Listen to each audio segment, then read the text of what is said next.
c'est en hommage à Elisabeth que je voudrais presque dédier cette étude, parce que finalement on va essayer de faire une petite étude commune. Elisabeth Berdygel est considérée pour nous, orthodoxes français francophones, comme la grande dame de l'orthodoxie. Et pour ceux qui ne savent, pas, sa mère était juive et son père protestant. Et quand je lui ai beaucoup rendu visite, elle est née aussi assez âgée. Et la première fois qu'on s'est rencontrés, j'étais extrêmement heureuse de la rencontrer enfin, parce que j'avais lu ses livres. Et elle m'a montré le Sidour de sa maman. Et elle était une passionnée de Bible, et il y a beaucoup de livres sous son nom, Elisabeth Berdygel, si ça vous intéresse au niveau de la Bible. Et je me sens un peu, par certains côtés, héritière de son travail et de son enseignement. Et voilà ce qu'elle dit dans un article qu'elle a écrit dans le bulletin de l'Amitié judéo-chrétienne de France en juin-octobre 1965. Elle dit la chose suivante. Est-il possible de parler de l'existence aujourd'hui d'un dialogue entre l'Église orthodoxe et le judaïsme, ou du moins d'une dimension orthodoxe du dialogue judéo-chrétien? 65, donc c'est très... Là aujourd'hui on pourrait dire oui, bien sûr, on peut en parler, mais à l'époque, est-ce que c'était possible d'en parler? C'était sa question. La réponse diffère selon que l'on considère l'orthodoxie en tant qu'institution ou en tant que milieu charismatique, communion de personnes vivantes par la grâce du Saint-Esprit, dont le moindre des fidèles peut un jour être le porte-parole face à une majorité ou même à une hiérarchie inattentive à ses injonctions. Voilà, donc peut-être que j'ai été ce moindre fidèle, qui ne devient pas moindre, puisque nous avons maintenant une grosse équipe et une grosse association, assez grosse association, même si elle est récente, elle est encore très jeune, mais nous avons une association. Donc moi, je ne suis plus du tout toute seule. Mais c'est vrai que je me suis sentie très seule quand j'ai commencé, il y a 30 ans. Voilà. Quelque chose qui n'a pas été dit non plus, c'est que les évêques m'ont mandaté pour ce dialogue. Donc c'est très officiel. Et que mon association est sous l'homophore, sous la protection, sous la bienveillance, comme on voudra, de l'évêque Dimitrios, qui est lui-même le président de l'Assemblée des évêques orthodoxes de France. Donc ça, je pense que c'est important de le savoir. Voilà. Ce qui ne veut pas dire que ce que je dis est parole papale, d'abord parce qu'on n'en a pas, mais aussi, dans l'orthodoxie, il y a la place à des pluralités, à beaucoup de pluralités d'ailleurs, comme dans le judaïsme. Donc je ne suis pas la voix, l'unique voix orthodoxe sur ce sujet, il y en aurait beaucoup. Il y en aurait beaucoup d'autres, mais voilà. Alors, ce que je voudrais essayer de dire maintenant, pour essayer d'honorer notre sujet,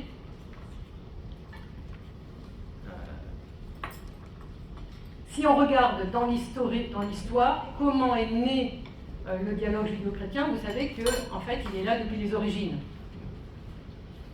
Tout simplement parce que le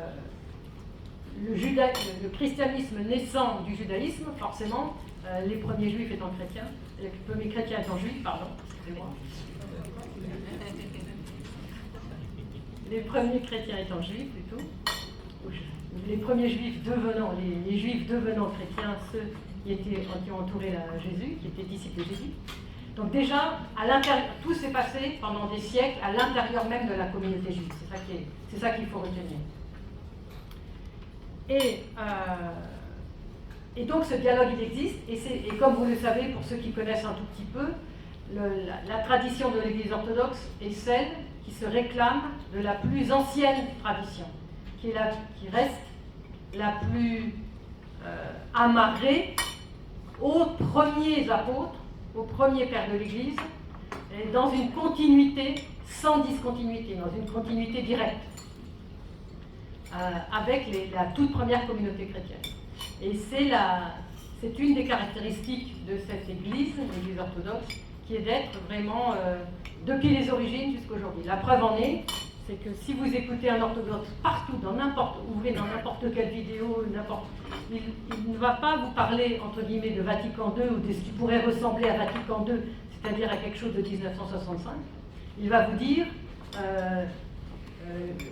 Justin a dit telle chose, Irénée de Lyon a dit telle chose, etc. Et ce sont des gens du IIe siècle, ou Grégoire de Nice, IVe siècle. Donc la référence première, c'est la référence très ancienne. C'est la première référence. Ça ne veut pas dire qu'on ne pourra pas aussi prendre, bien évidemment, des contemporains. Donc ça, c'est très important de comprendre ça. Et en comprenant ça, on comprend que la place de l'Église orthodoxe et des orthodoxes dans le cadre de ce dialogue est très différente. Puisque le dialogue du côté des chrétiens occidentaux, à savoir protestants et catholiques, est né dans une certaine rupture par rapport à cette tradition ancienne, puisqu'elle est née à partir de Nostra Aetate, Vatican II, et puis pour les protestants, la Concorde de Neuenberg, donc des choses beaucoup plus récentes. Aux Élisberg aussi, 47, voilà, Élisberg, voilà, toutes ces rencontres qui sont du milieu du XXe siècle ou un peu plus tard dans le XXe siècle. Donc, et pour nous, c'est pas qu'on n'est pas d'accord en soi, mais c'est que si on ne rattache pas notre propre réflexion contemporaine à quelque chose de plus ancien, elle n'aura aucun crédit dans notre Église. Vous voyez la difficulté. Et en même temps, si on réfléchit bien, cette difficulté peut être une chance. Pourquoi ? Parce que les rabbins procèdent exactement de la même façon.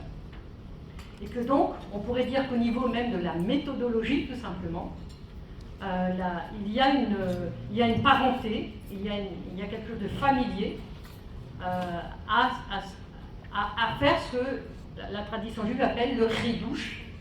Le ridouche, c'est-à-dire le renouvellement, adaptation par rapport à un siècle donné ou à une époque donnée, toujours arrimé à ce qu'il y a de plus ancien, ce qu'il y a de plus fondamental.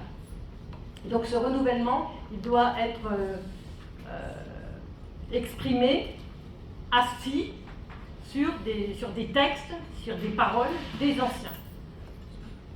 Et donc vous voyez tout de suite, déjà dans mon introduction, je vous ai tout de suite dit à la fois la chance et les difficultés. Et notre difficulté finalement à nous orthodoxes, c'est que comme ce dialogue, en tout cas ici en France, mais même depuis Neuenberg et depuis Jules Isaac, comme ce dialogue a commencé sur d'autres rails, comment nous on peut s'inscrire là-dedans?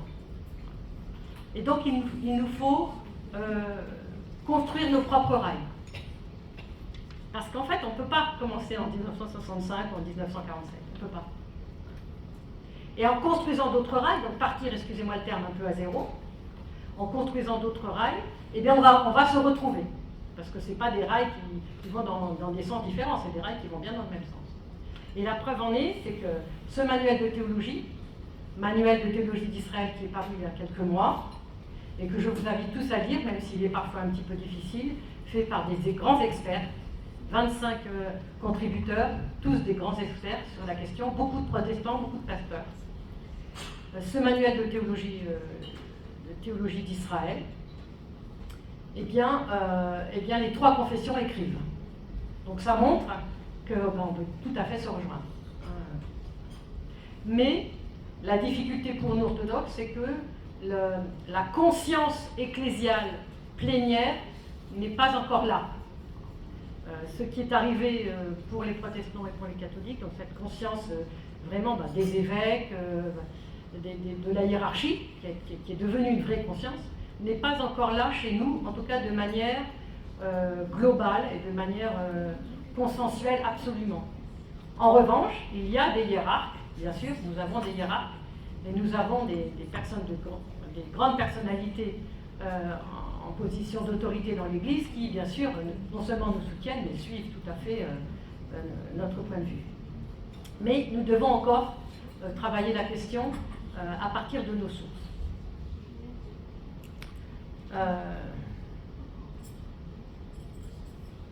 Alors, j'aurais beaucoup de choses à dire. j'ai envie de commencer par, juste parce qu'on est dans la Bible à l'EI, rapidement, je ne vais pas faire quelque chose de trop spécialiste, pour montrer un point précis concernant la Bible. Les catholiques et les protestants, nos frères chrétiens occidentaux, utilisent le texte massorétique, donc le texte hébreu de la Bible, traduit dans les langues français, anglais, italien et tout ce que vous voulez.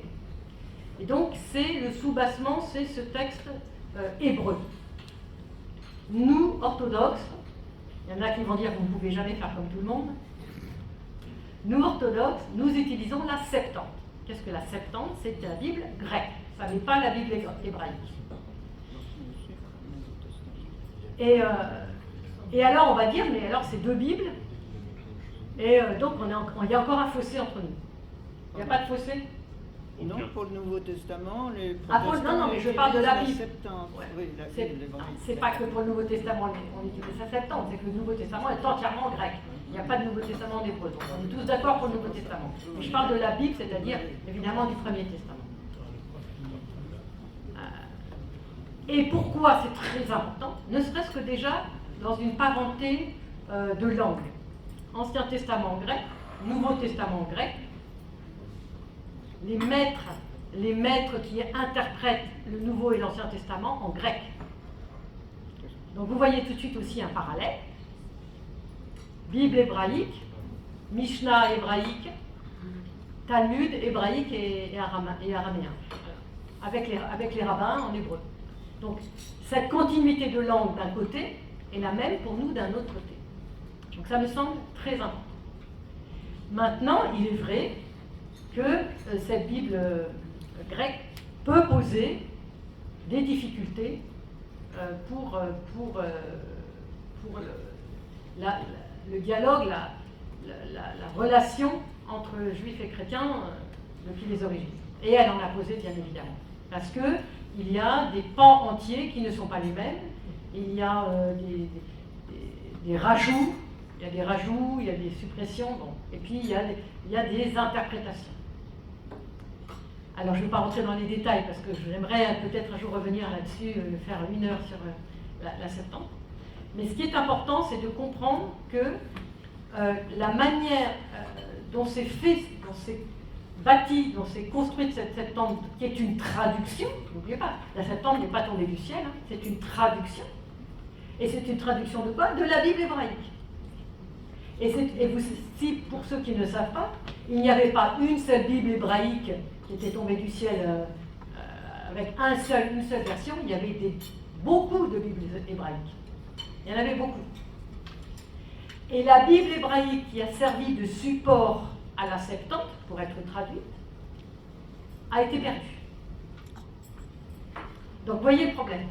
Si elle n'avait pas été perdue, et cette Bible hébraïque est une Bible juive. Et excusez-moi, la Septante est une Bible juive, écrite pour des juifs, par des juifs, et traduite pour des juifs, par des juifs. Et pour la communauté juive d'Alexandrie, au 2e, 3e siècle, au milieu du 3e siècle, avant notre ère. Avant notre ère, personne ne savait qu'est-ce qui allait se passer au tournant de l'ère chrétienne. Donc rien que prendre conscience de ça, c'est énorme. Et je sais que très peu ont cette conscience.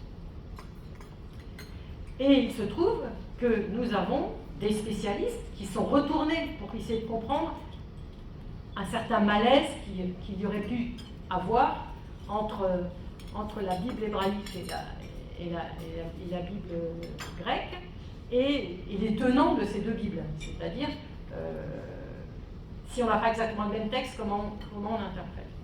Alors je fais une petite parenthèse, j'ai écrit un livre sur ce sujet qui s'appelle « La rencontre de Rebecca au puits », où je montre, je fais une analyse très détaillée sur 200 pages de 10 versets. Je donne les versets en hébreu, je donne les versets en grec, je donne les deux traductions. Vous avez le même texte. Ce qui veut dire que les rabbins qui interprètent ce texte et les pères de l'Église qui interprètent ce texte interprètent bien le même texte. Il y a quelques nuances, mais elles sont infimes et elles ne sont pas... voilà. Elles ne créent pas un fossé, si vous voulez. Et c'est passionnant de voir comment ces deux catégories, ces deux groupes de commentateurs interprètent ce texte. Et comment ces interprétations se croisent, se ressemblent énormément. Même si bien évidemment l'interprétation chrétienne va à un moment donné passer le seuil de la différence, ce qui est tout à fait normal.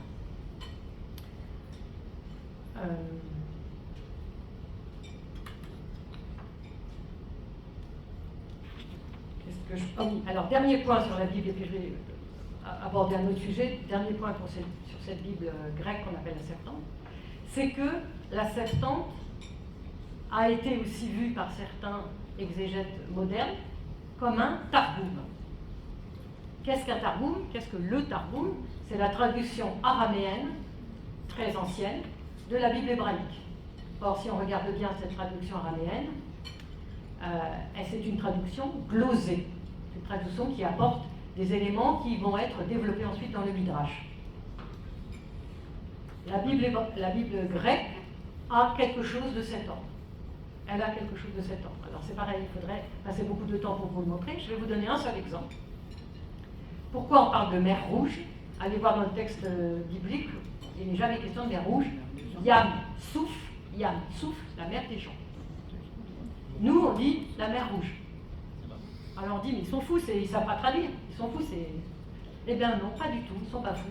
C'est qu'ils ont pris en compte toute l'interprétation rabbinique, donc on est bien dans une Bible juive, qui dit que cette mer, elle était rouge.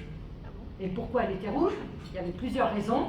Il y a toute une discussion rabbinique là-dessus, mais une des raisons, c'est que si les enfants ont été noyés dans la mer, c'est comme si on avait versé leur sang, et que donc le sang rouge a rempli toute cette mer. Donc c'est l'idée du sang, c'est-à-dire de la mort de ces nouveau-nés par Pharaon. Et donc vous voyez bien qu'ils ne sont pas fous, ils savent bien ce que c'est Yam Souf. Hein. Tout le monde peut traduire Yam Souf, la mer des gens. Mais ils ont intégré la tradition orale d'Israël. Et il y a beaucoup d'exemples. J'ai écrit par ailleurs un article sur une grande controverse qu'il y a eu pendant des siècles, jusqu'aujourd'hui, entre cette jeune fille que cite Matthieu, chapitre 2, et que cite Isaïe, chapitre 7, 7-14, cette jeune fille, elle enfantera une jeune fille ou elle enfantera une vierge. La vierge enfantera, pardon, excusez-moi. La vierge enfantera ou la jeune fille enfantera. Donc, grande controverse. Parce que si on met Parthénos à la place de Alma, en hébreu, si on met Parthénos, c'est que Parthénos ne veut dire qu'une seule chose en grec, c'est vierge. Alors qu'Alma, ça veut dire jeune fille. Donc, est-ce qu'on va se battre comme ça jusqu'à 500 000 ans pour dire elle était vierge, elle n'était pas vierge, donc ça ne peut pas être la Vierge Marie, etc. Et je montre dans mon article que Alma est un mot, une extrême rareté. On ne le trouve que 4 fois dans toute la Bible hébraïque. Et je montre que la mère de Dieu, c'est celle que nous appelons en orthodoxie la mère de Dieu, Marie, cette vierge, non seulement elle est effectivement vierge, Parthénos, mais elle est aussi Alma. Elle est aussi parfaitement Alma. Elle correspond complètement à la description attendue de ce qu'est une Alma. Donc, ce qu'on a opposé durant des siècles, on peut le réunir. C'est pas que l'un est faux et l'autre est juste, tout est juste et d'un côté et de l'autre. Voilà, je termine sur cette histoire de Septante, mais je tenais à parler un tout petit peu de la Bible à côté. Mais voilà, il y aurait beaucoup à dire sur tout cet aspect de Targum.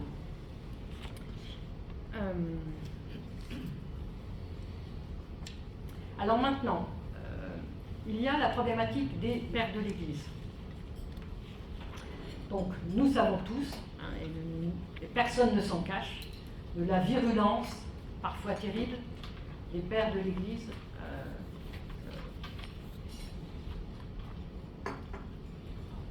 par rapport à Israël, par rapport aux Juifs. Alors, nous avons une certaine propension, nous, au XXIe siècle, à ne plus les lire dans la bienveillance, et avant même d'ouvrir, de dire de toute façon c'est des monstres, et on faut tout mettre à la poubelle, parce que vraiment c'est épouvantable. Quand on a une hypersensibilité sur cette question des relations, je peux le comprendre. Mais dès que nous faisons un petit effort de bienveillance, eh bien, nous allons nous apercevoir effectivement qu'il y a des choses voilà, qu'il faut absolument, j'ai envie de dire, barrer, tout simplement parce qu'elles sont liées à un contexte. Elles sont liées à un contexte, et que nous ne sommes plus dans le même contexte. Et que notre erreur, notre faute à nous, hommes contemporains du XXe siècle, c'est de transposer des paroles liées à un contexte à aujourd'hui. C'est interdit, c'est interdit. Surtout des paroles aussi graves, qui sont liées à un contexte. Alors là, c'est pareil, il y a tout un travail qui est en train de se faire. Nous espérons un jour pouvoir faire un manuel aussi compétent que celui-ci, pour montrer. Hein, donc il y a déjà eu beaucoup de choses écrites en anglais en Amérique. Les Américains réfléchissent beaucoup sur ces questions. Et on va essayer sans forcément traduire, mais bon, on reprend de toute façon leurs idées, bien évidemment, notamment Jean Chrysostome et des personnes comme ça. Bon, c'est important. C'est important de bien remettre dans le contexte. Et pour ça, j'ai envie de vous citer un prêtre catholique que tout le monde aime dans le cadre de l'amitié judéo-chrétienne, que tout le monde respecte, que tout le monde trouve tout à fait, et qui est totalement adéquate pour nous, orthodoxes, concernant nos pères, sachant que nos pères, c'est nos maîtres, ce sont nos maîtres, et que nous sommes des nains assis sur leurs épaules. Et ce n'est pas parce que dans le Talmud, on va trouver des choses assez insensées concernant la tradition chrétienne ou concernant n'importe quoi, qu'on va mettre tous les rabbins à la poubelle. On ne fait pas ça, parce qu'on est intelligent, on lit les choses avec intelligence. Je pense que c'est ça qu'il faut faire. Et nous sommes tous intelligents. Simplement, laissons nos jugements immédiats, laissons notre émotionnel un peu de côté et regardons un peu froidement. Et il y a des choses inacceptables, on est tous d'accord, bien sûr. Mais il y en a d'autres qu'il faut remettre un peu en contexte et qu'il faut mieux comprendre. Voilà ce que dit Michel Raymond. Il serait simpliste de céder trop facilement à l'indignation devant des attitudes ou des expressions qui aujourd'hui nous paraissent inacceptables. Donc il parle des pères de l'Église. Hein.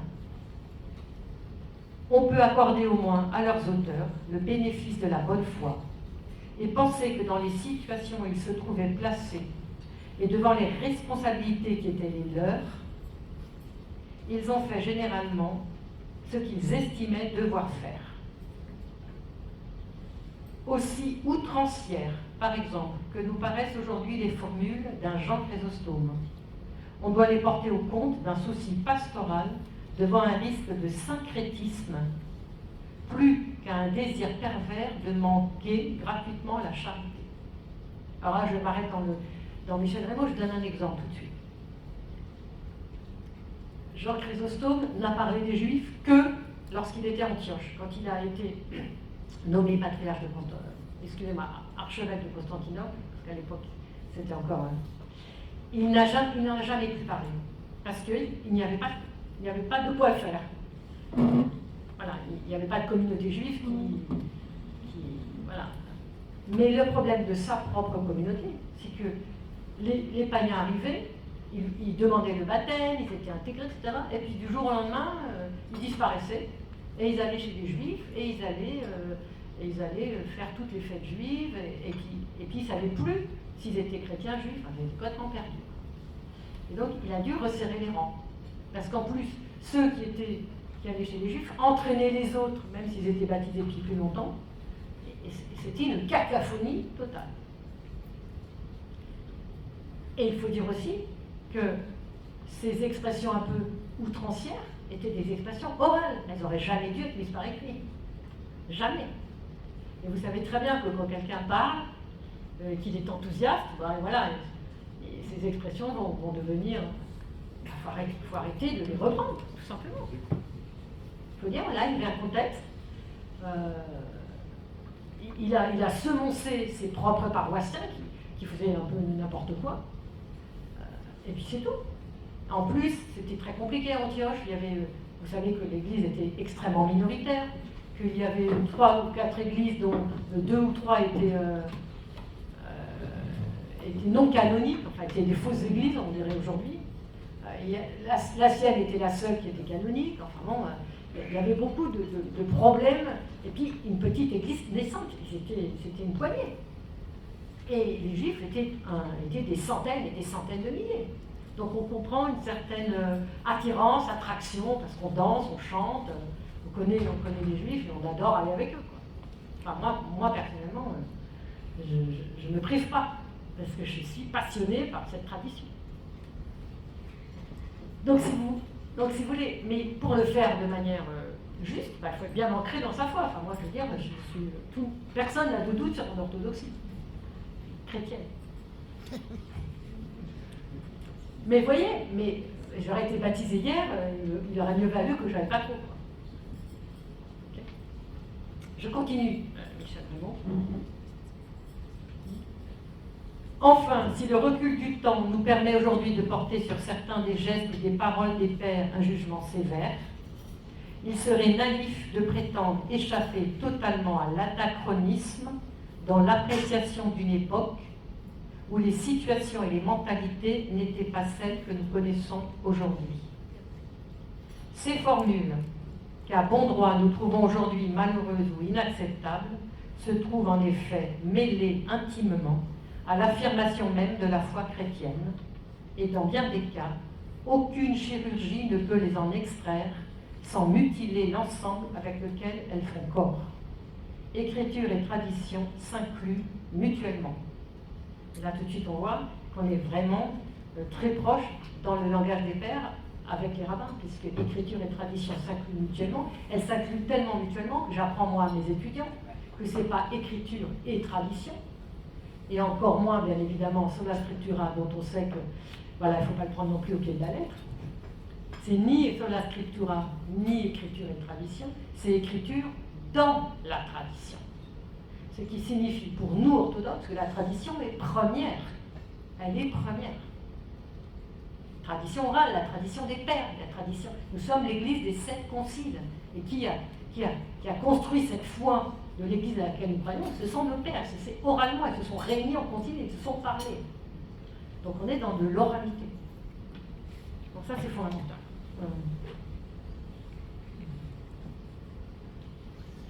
L'enseignement des siècles passés, même celui des maîtres les plus éminents, ne peut être reconnu comme normatif qu'à la mesure de sa conformité à la lettre et à l'esprit de l'Évangile. Et alors là, je précise encore une chose très importante, chez nous, orthodoxes, c'est que c'est tellement important, la lettre et l'esprit de l'Évangile, que c'est la norme absolue de tout.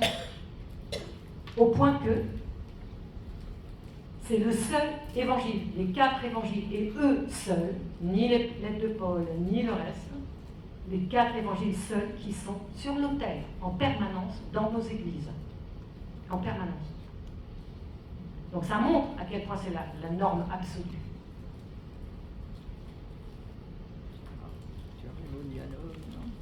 Alors maintenant, il faut que je parle du dialogue, parce que vous voyez, il y a des pages et des pages. Hein. Puis 600 pages de thèse, alors on en parle. Alors arrivons au dialogue. Où est-ce qu'on en est aujourd'hui? Voilà, où est-ce qu'on en est aujourd'hui? Bon. Alors il faut savoir que les orthodoxes sont minoritaires en Occident encore. Et que nous avons de la chance d'avoir eu toutes ces émigrations, les Grecs, les Russes, les Serbes, les Bulgares, les Géorgiens, les Roumains, les pays du Moyen-Orient, qui souffrent beaucoup en ce moment, particulièrement. Tous ceux-là sont arrivés en France, en Occident, en Angleterre. Et c'est eux ils ont reconstruit leurs églises, puisqu'il fallait qu'ils trouvent. Et ça, ce sont des émigrations récentes. Et donc, on ne peut pas demander à des personnes, ici en tout cas en Occident, d'émigration récente, d'en être au même point que ceux qui sont des catholiques fervents ou des protestants fervents depuis soit le XVIe siècle, soit bien avant. Pourquoi? Parce qu'il a fallu qu'ils construisent leurs églises, qu'ils reconstruisent leur communauté, il y avait un travail pastoral considérable, et que pour le moment, on s'occupait de sa propre communauté. Donc ça prend du temps. Et c'est normal, on ne peut pas leur en vouloir. Maintenant que les églises commencent un tout petit peu à s'installer, je dis bien commencent, parce qu'il y a beaucoup de paroisses qui n'ont pas de lieu de culte. Beaucoup de paroisses encore aujourd'hui, qui doivent emprunter des lieux de culte, qui doivent louer des salles, il y en a qui sont dans des bâtiments vétustes, enfin, c'est très... Et je ne sais pas combien il y a de monastères catholiques en France, il y en a des centaines, nous n'avons que 23 monastères. C'est juste pour vous donner, voilà, on ne peut pas raisonner, en tout cas, de la même manière pour les orthodoxes comme on raisonne pour les autres églises, hein, puisqu'il y a la manière dont ils sont arrivés ici est différente et très récente. Alors maintenant que ça commence à s'installer, on peut commencer à être dans le dialogue interreligieux. Donc certains vont être avec l'islam, certains vont être avec d'autres, et puis notre groupe va être concentré sur le dialogue entre juifs et chrétiens, avec toutes les difficultés que ça comporte, et toutes les joies aussi que ça comporte.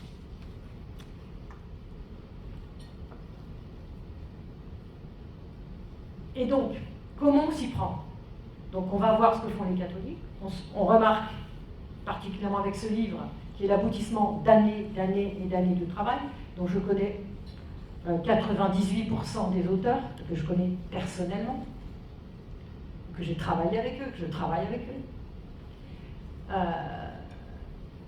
On remarque qu'ils ont fait un travail de fond exceptionnel, et que nous pouvons reprendre dans ce travail de fond beaucoup d'éléments.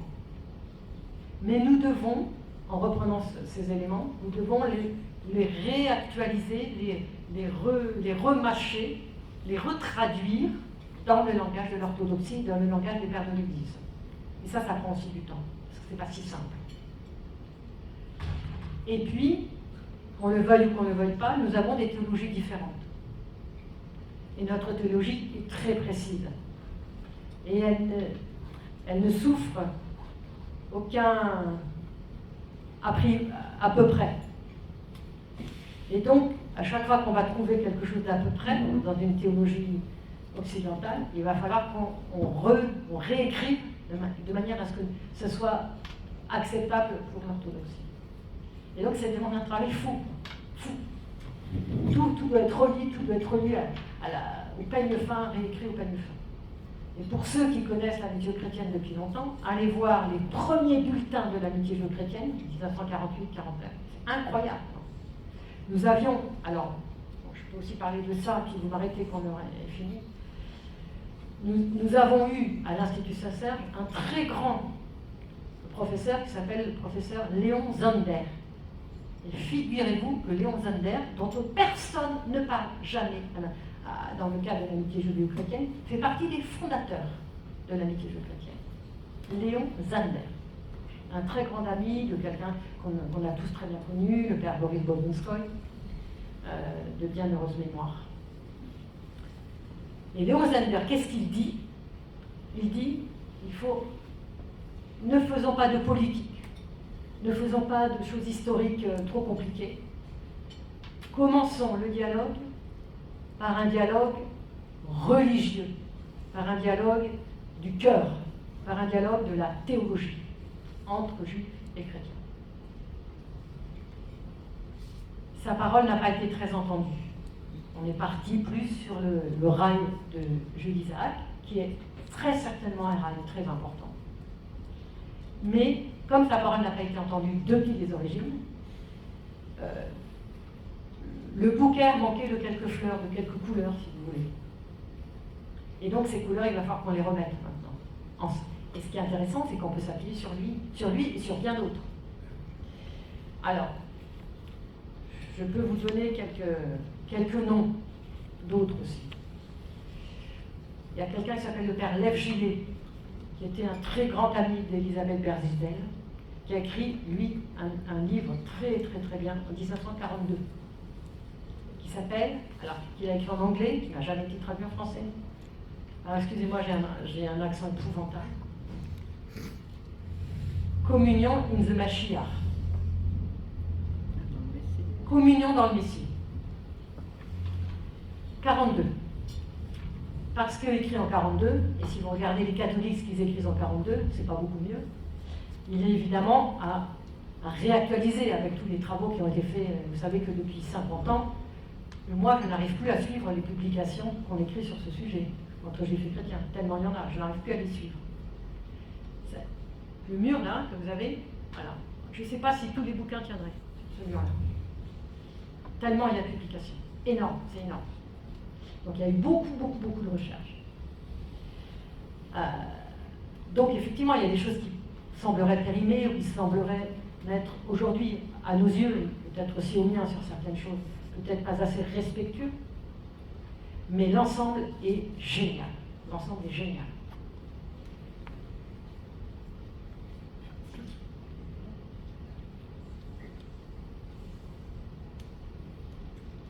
Qu'est-ce que je pourrais vous dire? Par exemple, voilà, attends, je vais prendre ça, parce qu'il y en a des pages. Hein. Comment les églises filles, c'est-à-dire les églises chrétiennes, déjà nommées en 42 les églises chrétiennes comme filles, c'est très moderne. Les églises chrétiennes, comment pourront-elles se réconcilier avec l'église d'Israël, leur mère, sans faire un seul pas vers elle? Nous sommes certains que dans le plan de Dieu, la mère deviendra, un jour encore lointain, le centre de l'instrument de l'unité. Si on ne peut inviter la synagogue à participer aux conférences entre chrétiens, pourquoi ne pas accorder une pensée à la synagogue au cours de telles assemblées? Il faudrait que les églises se repentent solennellement de leurs propres péchés dans le passé et reconnaissent les péchés de certaines des nations modernes commis envers Israël. Qu'elles esquissent un projet de collaboration avec les Juifs sur le plan pratique. Elles devraient aussi définir le fond théologique commun aux chrétiens et aux Juifs, indiquer les directions où un dialogue serait possible. Et fonder un comité chargé d'étudier les problèmes du judaïsme. C'est ce que nous essayons de faire avec un groupe de théologiens orthodoxes. Donc nous avons un de mes représentants ici même, russe, plus russe que russe, ami d'Israël. Donc arrêtons de dire les Russes sont contre Israël, les Roumains sont contre Israël. Arrêtons. Ne généralisons jamais. S'il vous plaît. Il se tiendra à votre disposition, peut-être tout à l'heure on lui donnera la parole, parce qu'il fait un beau travail.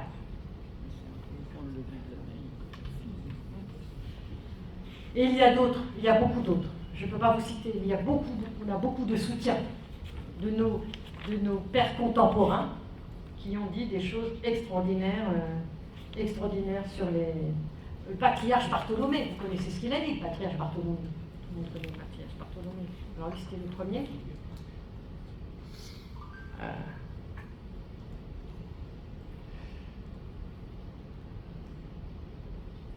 C'est à nous, juifs et chrétiens, qu'incombe le devoir de garder une mémoire commune de l'Holocauste,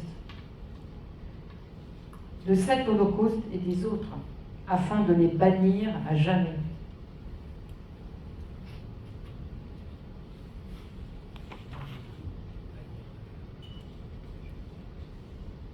Le musée, parce qu'il parlait au musée de l'Holocauste à Washington, le musée assure la pérennité de la mémoire humaine qui n'oubliera jamais ses heures les plus sombres, afin que l'homme puisse toujours chercher à vivre ses plus hautes aspirations.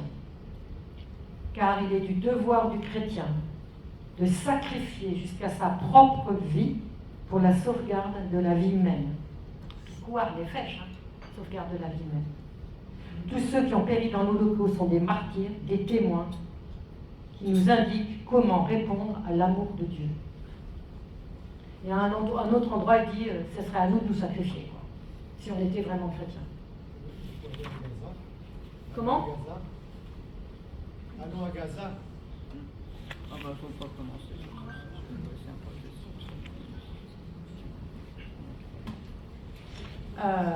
Il y a aussi quelqu'un qui s'appelle le père Cyril Argenty. Le Père Cyril Gentil est mort dans les années 90, en 1993, si ma mémoire est bonne. Un saint homme, un grec habitant à Marseille. Il a donné sa vie pour sauver des juifs. Il a fait partie du maquis. Il a sauvé des juifs dans le cadre de l'OSE. Et puis ensuite, il les a accompagnés au Chambon-sur-Lignon. Il s'est fait arrêter par la Gestapo, il a été arrêté. Enfin, bon, il a réussi à s'échapper. Enfin, bon. Sa vie est incroyable. On a fait un thème sur les justes l'année dernière. Ah oui, voilà, il fait partie des justes des nations. Voilà. Il y a aussi Mère Marie Skoptsov, Sainte Marie de Paris, donc qui fait aussi partie des justes des nations, avec les 3 compagnons, Père Dimitri, Yuri et Georges.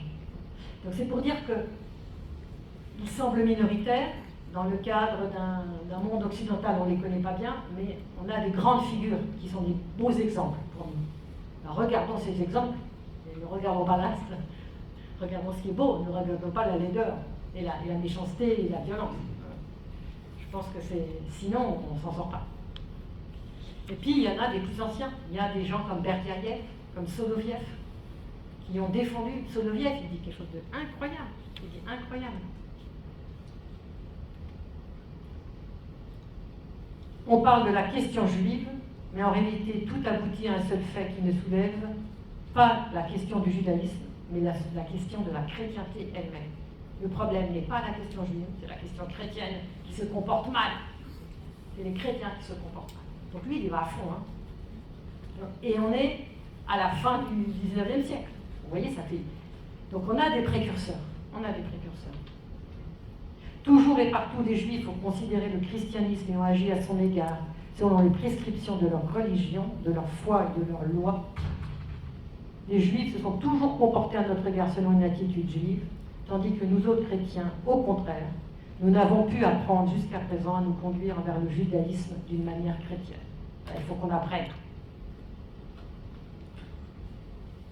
Ils n'ont jamais enfreint, en ce qui nous concerne, leurs lois religieuses, tandis que nous avons enfreint et que nous continuons à enfreindre constamment, à leur sujet, les commandements de la religion chrétienne. Ça ne peut pas être plus clair. Hein. Bon, enfin voilà, je ne vais pas tout vous lire, j'en ai des pages et des pages, mais c'est pour dire qu'on a ce qu'il faut. On a ce qu'il faut pour être dans le positif, pour être... voilà, on a vraiment ce qu'il faut. Bon, je ne voudrais pas dépasser trop mon temps, je voudrais surtout vous donner la parole. Non, mais tu ne dis pas un mot de ton association. Ah oui, alors un mot de mon association. Donc mon association, excusez-moi. Qu'est-ce qu'elle organise? Parce que j'organise, vous savez, j'ai l'impression d'être une toute petite goutte d'eau dans la mer. Hein. Même si j'aurais donné ma vie à ça, comme on dit. Alors, donc cette association s'appelle CODJ, Chrétiens orthodoxes en dialogue avec les Juifs. Elle est née il y a 10 ans, 11 ans cette année. On a fêté les 10 ans l'année dernière. Et nous avons réussi à non seulement avoir bien sûr le soutien de nos évêques, et notamment de l'évêque Dimitrios, mais il est venu à la synagogue et nous avons fait un repas shabbatique à une quarantaine d'orthodoxes autour du rabbin Yvonne Clégier. Donc tout ça est en ligne dans notre site codj.fr. Vous pouvez tout trouver. Si vous voulez avoir des échos de cet événement, vous tapez 10 ans, les 10 ans, sur la barre de recherche et vous allez tomber sur des photos, sur un certain nombre de choses. Voilà. C'est la seule fois, ça je précise, c'est la seule fois que j'ai accepté d'enfreindre la loi du Shabbat et qu'on a quand même pris des photos ce jour-là. J'interdis à tous mes groupes et à tous ceux que je forme d'enregistrer ou de prendre une photo jour de Shabbat parce que je veux respecter avec eux leur propre... Mais là c'était impossible de ne pas enfreindre parce qu'il fallait garder une trace précise. Et donc je demande pardon à l'avance à tous mes amis juifs qui regarderont Et donc, qu'est-ce que fait ce groupe? Donc, il travaille sur deux volets. Donc, c'est un volet pastoral. Donc, il essaye de... Bon, moi, j'essaye, par exemple, de former à une pensée beaucoup plus respectueuse du judaïsme et à montrer, justement, particulièrement, les convergences et les idées préconçues totalement fausses que nous avons sur les juifs. Et donc je détricote ce qui était mal tricoté et je retricote de manière... Mais voilà, ça prend du temps aussi parce qu'il faut aussi bien connaître les pères de l'Église, il faut connaître beaucoup de choses, bien notre théologie, donc voilà, donc il faut former un peu. Et puis le deuxième volet, c'est notre groupe de théologiens.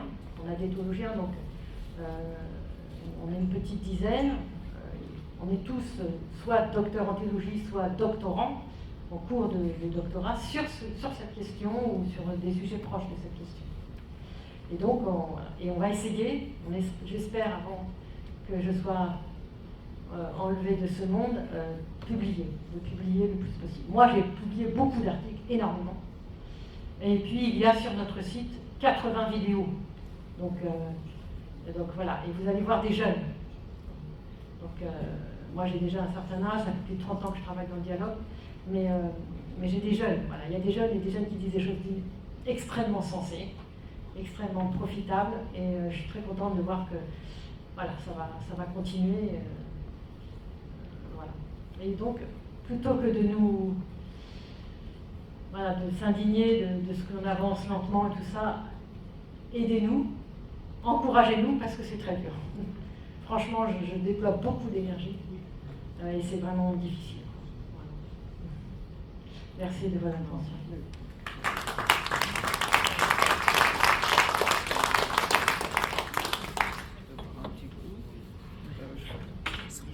Je suppose que ce bel exposé va susciter des questions intéressantes, intéressées, et alors n'hésitez pas à lever le doigt et à interpeller Sandrine sur ce qu'elle nous a dit. Rodion, est-ce que tu veux donner un petit... Viens ici.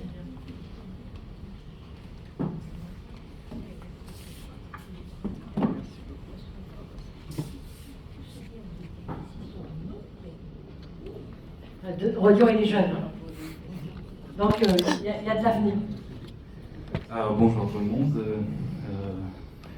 Je voulais peut-être juste faire un petit affinement qu'on travaille dans la sphère théologique et pas dans la sphère politique. Oui, monsieur qui a dit allons à Gaza, bien sûr les crimes de l'État restent les crimes de l'État. Mais on ne travaille pas sur ça, on travaille plutôt vraiment un dialogue théologique entre chrétiens et juifs. Par exemple, moi, je travaille sur la cacheroute, les règles alimentaires de juifs. Et c'est très intéressant parce que le grand problème de la séparation entre juifs et chrétiens, c'est que pendant les siècles, on va dire l'église chrétienne, les églises chrétiennes, orthodoxes, catholiques et même protestantes, ont interdisé aux juifs d'être juifs. On dit voilà, chers juifs, vous pouvez devenir tous chrétiens, oubliez vos traditions, oubliez votre mode de vie, soyez comme nous. Et je comprends bien que voilà, c'était vraiment une cause de séparation entre deux religions. Et par exemple, au XXe siècle, avec le Holocauste, etc., et tout ce que j'ai dit, beaucoup de juifs sont devenus chrétiens parce qu'on a arrêté d'interdire aux juifs d'être juifs. Et dès qu'il n'y a pas ce problème, c'est pas un problème pour les juifs de devenir chrétiens. Voilà, c'est juste Très bizarre, oui.